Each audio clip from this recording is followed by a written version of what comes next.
So today we are going to be looking at the RUINER 2000, and this thing is an absolute beast. It literally ruins people if you know how to use it correctly.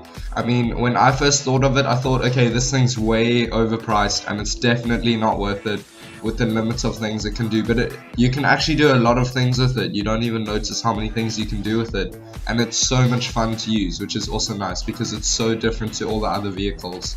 And this thing even has missiles on it. It's got machine guns. You can fly because it's got a parachute, so you could go ramp off Maze Bank and then just cruise down the city with your parachute whilst in a car and then simply land. And this thing even has one or two cool features. I mean, if someone who isn't in your association tries to get in your car, they just get electrocuted, and they even lose a little bit of health with that, which is really cool. So I don't know if you guys have watched the movie Back to the Future, but basically there was a flying car in this movie and it was just awesome. It could fly anywhere, it could go back in time, and the interior of this vehicle and the exterior both remind me so much of that vehicle.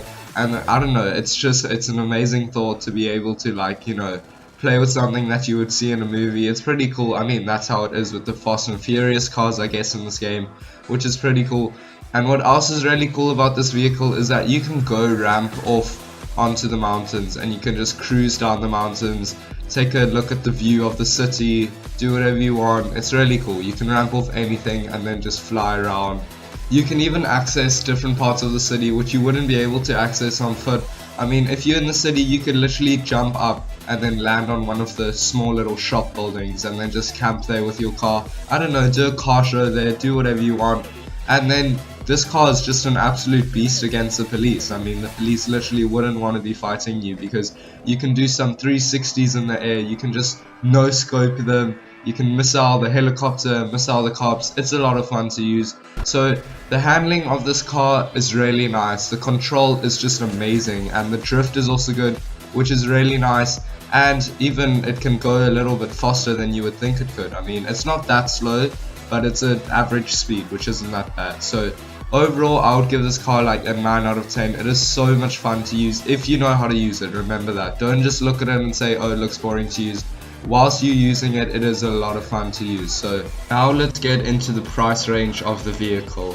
So if you haven't done the side mission, you are going to end up paying $5,745,600 million, and that is just crazy. I mean, if you have done the side mission, you are at least going to be paying $4,320,000, which is a little bit better, but still, that is a lot of money. I mean, if I'm not wrong, you can get a tank with that, a Ryno tank, or you could get a Hydra. But to me, I think it's definitely more worth it than the Hydra, the Ryno tank, because the Ryno tank's old school, and the Hydra is just hard to use. I mean, it's really hard to use, and this thing, you can almost do the same things you could do with the Hydra, and it's easier to control, which is also really good.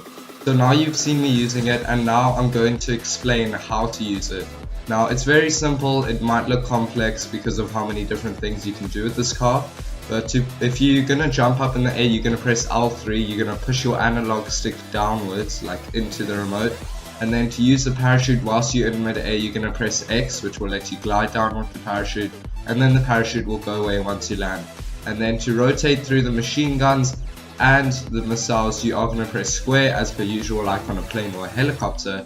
And then to use them, you're going to hold down L1 or just press L1.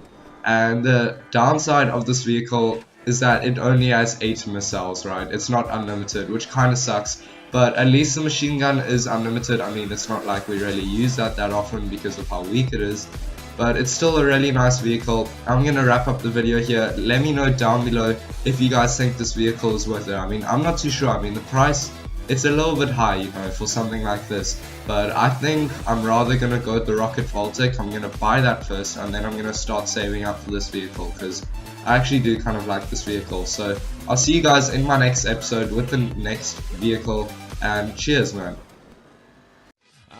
Just let me that clock keeps ticking like a metronome, and my thoughts keep telling me to get me home, but my balls keep telling me to let me just let me that clock keeps ticking like a metronome, and my thoughts keep telling me to get me home, but my balls keep telling me to let me